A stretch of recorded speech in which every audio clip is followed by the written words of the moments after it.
Empezando a largar, llover de nuevo. Decí que esta vez traje campera. Bien, bien. Yo traje paraguas, pero de casualidad. Lo que sí, tengo remera manga corta, así que si empieza a hacer frío, la voy a sufrir un poquito. Pero bueno, le decimos a los oyentes que sigan votando a través de nuestras vías de comunicación. Facebook, Las Tardes Son Nuestras. Twitter, Instagram, @LTSN Radio.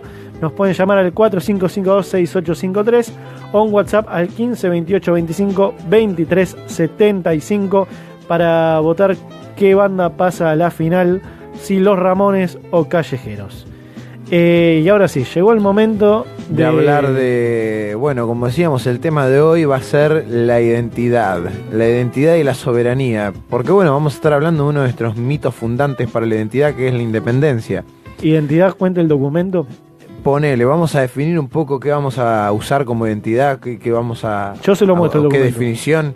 Que mira, la identidad es un proceso de construcción, porque se construye, pero que se oculta a sí mismo. Simula un presente eterno que brinda atributos de pertenencia. Esto de que de repente a los argentinos nos gusta el mate, el tango y el fútbol, y que parece que es eterno, que eso es algo que se va a mantener siempre así. Entonces oculta que en un pasado hemos sido distintos y que tal vez en un futuro seamos distintos. Entonces, la identidad, además de generar un proceso en el cual muestra la otredad, o sea, el nosotros y el otros, también tiene esta cosa de la ahistoricidad, que refuerza el atributo identitario como algo permanente. Entonces, ayuda a establecer como una línea fuera del tiempo en la que siempre vamos a ser iguales. Es más, te podría decir que la argentinidad no tiene 2 siglos, tiene mucho menos. Que la argentinidad no se formó, porque erróneamente creemos que cuando empezó la revolución y cuando empezó la independencia ya existía una idea de argentinidad, y eso no es así. Entonces, primero las fuentes. ¿De dónde saqué la información?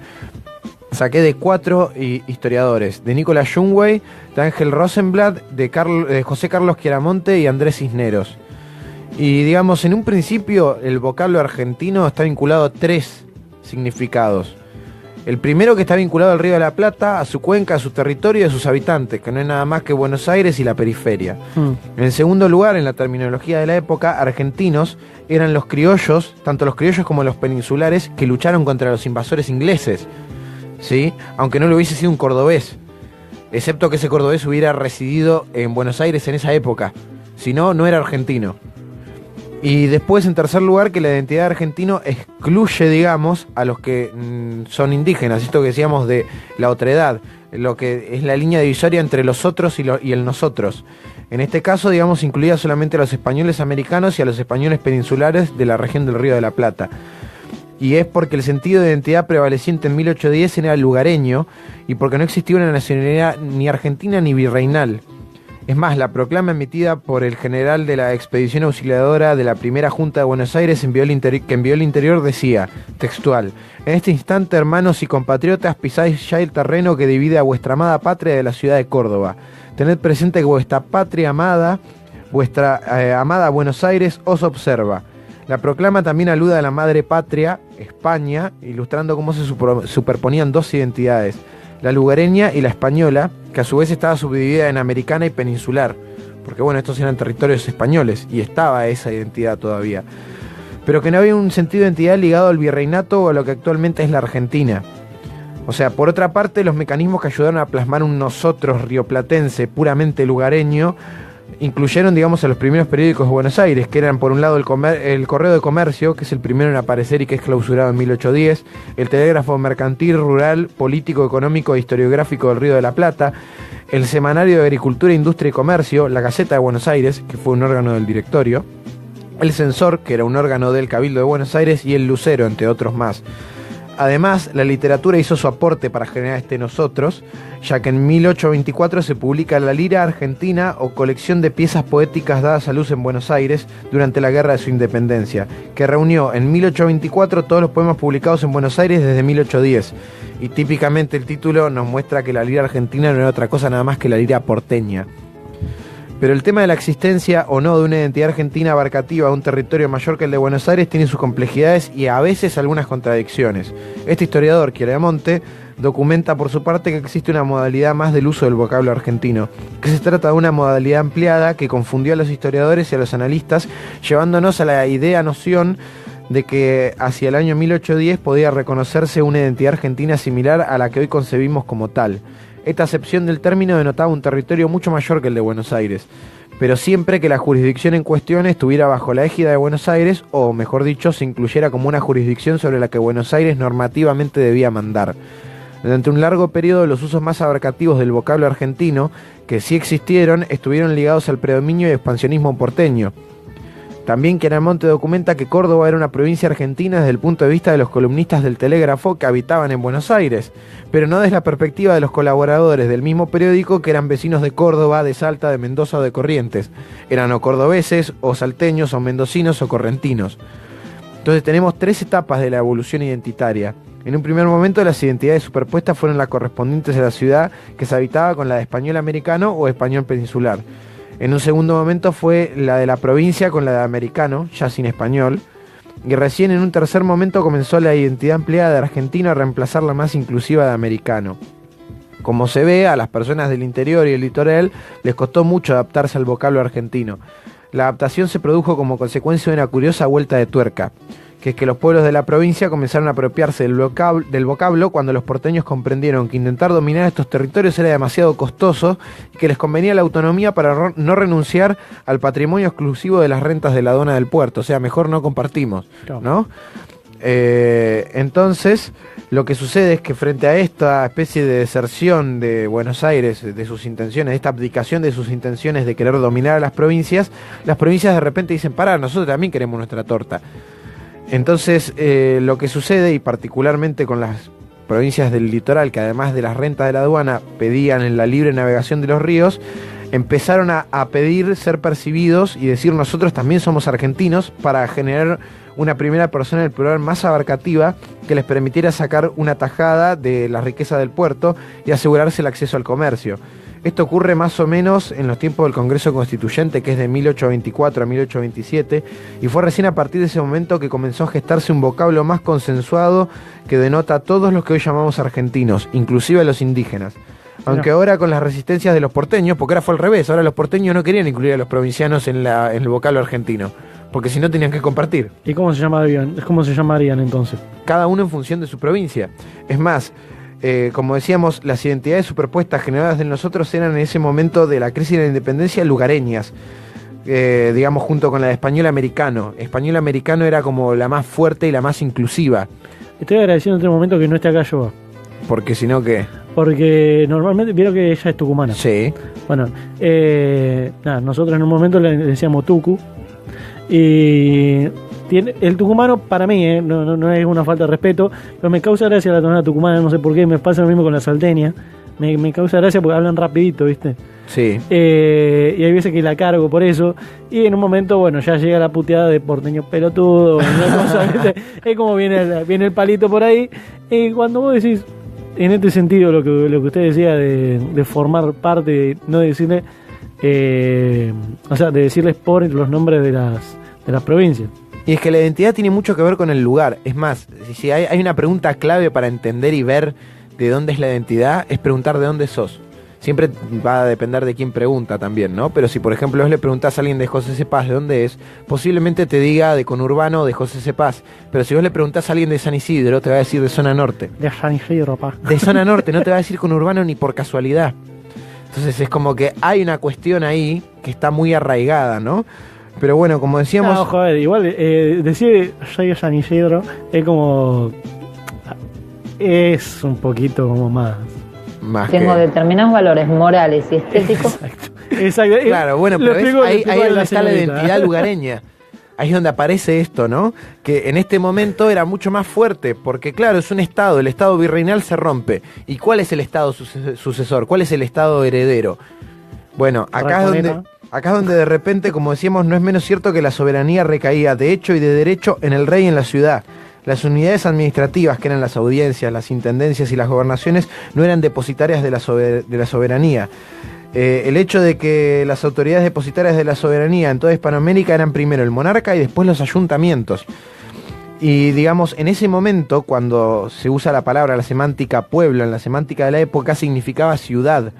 de donde surge cada vez que algún documento de la época se dice al estar preso el rey, la soberanía era resumida por los pueblos, se quería decir en las ciudades, y no en el virreinato, ni siquiera en las intendencias, a la vez que por ciudad se entendía un asentamiento humano formalmente fundado, que debía tener cabildo, reconocido por el rey, y con determinado estado y privilegios. Es por eso también que en el reglamento de la división de poderes emitido por la Junta Conservadora o la Primera Junta en 1811 se habla de las ciudades de nuestra confederación política. Igual las ciudades capitales de intendencias y de virreinatos inmediatamente pretendieron el derecho a ejercer jurisdicción sobre las ciudades menores, y de allí emergió el primer conflicto y la más radical segmentación de Hispanoamérica, que luego sería corregida por sucesivas amalgamas de soberanía. De la ciudad a la provincia, un pedazo de intendencia, y mucho más adelante de la provincia a la república y finalmente al Estado-Nación. Pero bueno, el conflicto no se limitaba solamente a la relación entre una capital del virreinato y las demás incluidas en su jurisdicción, sino que se repetía en el nivel de las relaciones entre capitales de intendencia y ciudades subordinadas. Fue precisamente este conflicto el que condujo a la formación de las provincias, que no fueron sino desmembramiento de las intendencias. Los cabildos, en su afán de romper los lazos que los ataban a su capital intendencial, hicieron suyo el principio de derecho de los pueblos a autogobernarse en ausencia de la autoridad central. Este principio, muchas veces puesto en práctica en el periodo colonial, fue utilizado varias veces por la Junta de Montevideo y por la de Buenos Aires en mayo de 1810, que es lo que genera la Revolución de Mayo.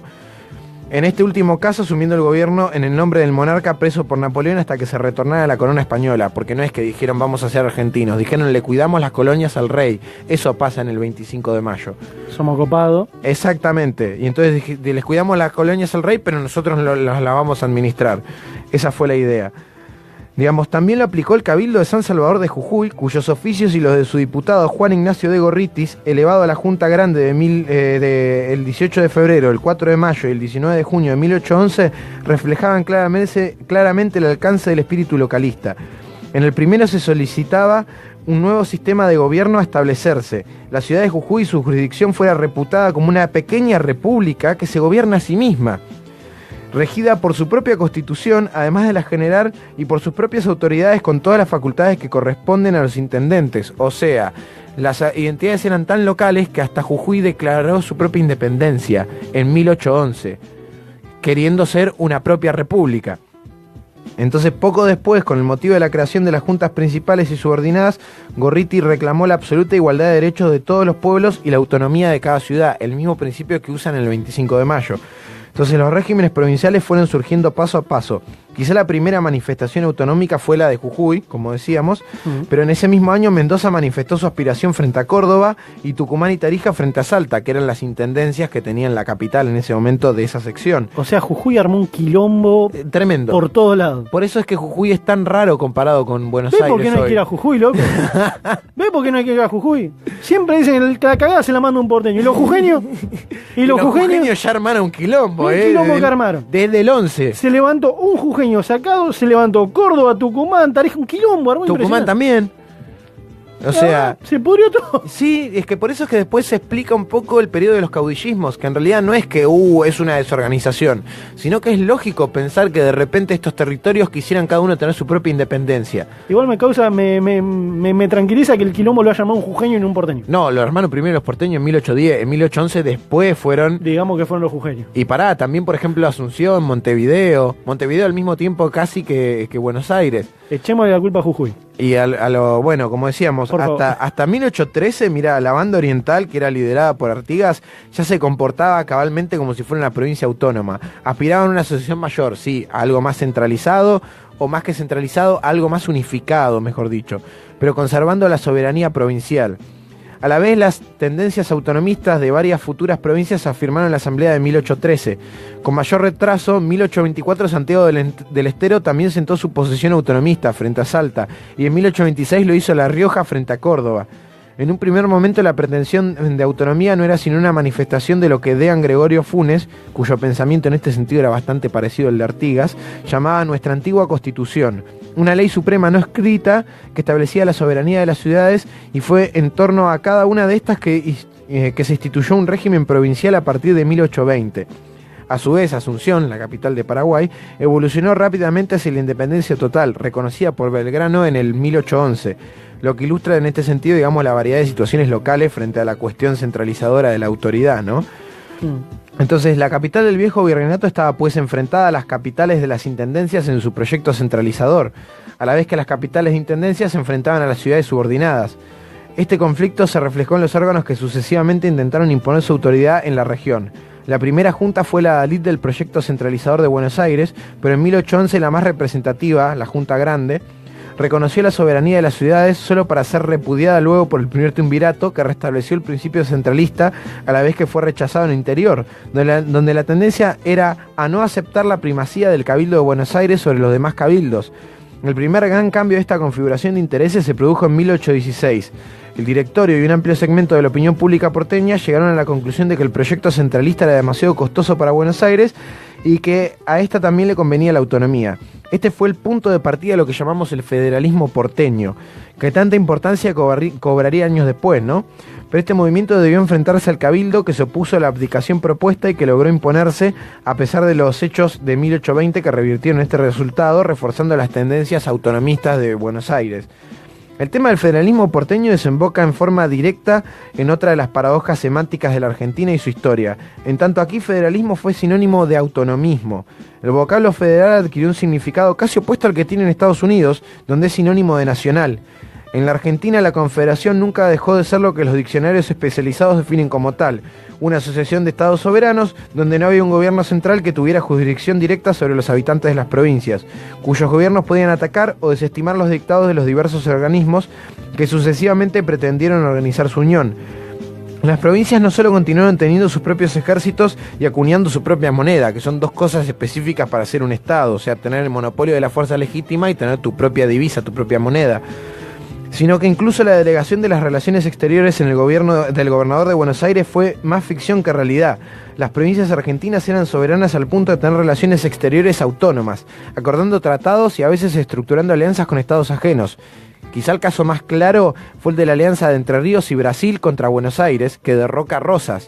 O sea, ¿fue esa una guerra en la que triunfó Brasil sobre la Argentina? No, claramente que no, porque la Argentina aún no existía como estado unificado, y la alianza entre el estado de Entre Ríos y el de Brasil triunfó sobre el gobierno constituido de Buenos Aires, creando las condiciones para generar una unión supraprovincial en la década siguiente que se convertiría en la República Argentina. Entonces, hasta por lo menos 1853 la Confederación Argentina no fue un estado unificado. Entre 1853 y 1860 fue un estado diferente del estado de Buenos Aires. Gran parte de esta realidad fue ignorada por la mayor parte de los historiadores, muy especialmente la de las relaciones exteriores argentinas. En cambio, la tendencia ha sido atribuir la anarquía y la fragmentación al fenómeno del caudillismo, cuando en realidad la relación causal fue la inversa, y el caudillismo fue el resultado necesario de una fragmentación inevitable. Este equívoco, como habíamos dicho, cumplió una función política. En este caso fue la de contribuir a justificar el mito de la antigüedad de la nacionalidad y la de la continuidad entre el Estado virreinal y el eventual Estado argentino. En los hechos, recién el Estado argentino se puede decir que empieza a aparecer de forma muy frágil en 1860 con las primeras elecciones presidenciales de la Confederación, donde ya están integradas todas las provincias, por lo menos las que estaban en ese momento, porque el sur no existía, si era parte de lo que después fue anexado con la campaña del desierto. Como decíamos, con las primeras elecciones presidenciales de la Confederación, siendo elegido el federal Santiago Derqui. Era importante mostrar que el estado sucesor del virreinato del Río de la Plata era el estado argentino, ya que eso legitimaría los conflictos territoriales e incluso expansionistas como la producida frente al Paraguay con la guerra de la Triple Alianza, que es de 1865 a 1870, o toda la ganancia frente a Chile, Paraguay o Bolivia. ¿Por qué era legítima? Porque al fin y al cabo Paraguay y Bolivia hubieran debido pertenecer a Argentina, ya que este era el único legítimo estado sucesor del virreinato, y porque Chile se expandió ilegítimamente hacia el norte y hacia el sur, a la vez que para poder concebir a la Argentina como legítimo estado sucesor había que establecer la continuidad histórica entre un estado y el otro. Para establecer esta continuidad había que suponer que la Confederación Argentina había sido un estado desde el principio. Sin ese mito, la pretensión de ser el único estado sucesor legítimo no cerraba, y sin ella tampoco cerraba la expansión territorial, ni podía justificarse moralmente las ganancias. Entonces, pero no solo había sido un estado de la Confederación, sino que más aún la retención de la soberanía por parte de las provincias implicaba que éstas eran sujetos de derecho internacional. Naturalmente los centralistas se opusieron a aceptar esto y pretendieron que los diputados de los congresos fuesen más que simples portadores de instrucciones de las provincias que representaban, otorgándoles a los diputados potestades supraprovinciales. pero reiteradamente las demandas de los centralistas fracasaron, aunque la Asamblea de 1813 dictaminó que los diputados no podían obrar en comisión y eran diputados de la Nación. Esta pretensión no podía imponerse a las resistencias provinciales y quedó en pura expresión de deseos solemnes enunciadas. O sea, la discusión continuó en el Congreso de Tucumán y hubiera podido desembocar en la formación de un Estado unificado si la Constitución de 1819 hubiera tenido éxito, ya que se hubiera establecido el principio de un diputado por cada 25.000 habitantes en vez de representaciones por razón de ser pueblos. Pero bueno, como para ir cerrando, sí, fue recién a partir de 1853 que emergió un espacio empleado de soberanía, aunque esto no incluía el Estado de Buenos Aires, ni mucho menos a los territorios ganados posteriormente con la Guerra de la Triple Alianza, la conquista del desierto y la anexión de la Puna de Atacama. No obstante, como una cosa es la creación del Estado y otra bien distinta son la conquista del mismo, puede decirse firmemente que el frágil Estado argentino, con su identidad, nace en 1860 cuando Buenos Aires finalmente se sumó a las demás provincias argentinas. Este Estado no fue el sucesor del Virreinato del Río de la Plata, sino una realidad jurídica nueva, producto de una sucesión de amalgamas posteriores a la total segmentación de la vieja jurisdicción colonial. O sea, la argentinidad no tiene tantos años realmente, a lo sumo tendrá 150 años, un poco menos, un poco más, y que hay que empezar a desmitificar esto para realmente generar una nueva realidad jurídica, una nueva identidad también, porque la que estamos teniendo parece que se está agotando, y esto es, creo que, parte de los procesos que estamos viendo ahora con el macrismo y el kirchnerismo. Pero bueno, eso es una lectura y un debate para otro momento. De momento esto era lo que quería traer para mostrar un poco cómo se podía dar una vuelta de tuerca al tema de la independencia y verlo desde otro lugar, desde un lugar sociocultural. Es un debate que lo podemos transportar para la semana que viene, que vamos a estar todos. Acá va a estar Ali, va a estar Joa, va a estar Fran, voy a estar yo, vas a estar vos. Vamos a terminar las peñas seguro. No, mentira. La semana que viene por ahí hacemos algo más relajado y vamos adelantando que tenemos la entrevista a un escritor y poeta under. Así que nos bueno, ponemos romanticones. Un poco. A papacho para todos. Así que bueno. Salimos a la calle y damos a papacho. Va a venir Lucas Martínez, así que creo que nos estará escuchando. Así que... El primero que nos llama se gana un abrazo del operador. ¿Un abrazo? Le puede dar un abrazo al operador. ¿Un abrazo grupal no puede ser? No, sí, bueno, sí, si quiere. ¿Un tacle? No, bueno, tanto no. Tanto no, una clavícula quebrada tampoco. Esperemos que no. Hagamos un molo o un scrum. Ahí está. Bueno, nosotros... Me gustó. ¿Tiene algo más? No, con esto cerramos y vamos a cerrar con, bueno, ya que estamos hablando de la Argentinidad, con un tema que es interesante para esto, que es un tema que, bueno, por ahí se le podrá pegar al cantante, pero la verdad que el tema va bien. Tenemos la versión de la Versuit. La versión de la Versuit, bueno, vamos con la Argentinidad al palo. La versión que hicieron para Encuentro. Ah, genial, una tremenda versión. Una versión espectacular, mejorada incluso. Vamos con esa. Vámonos.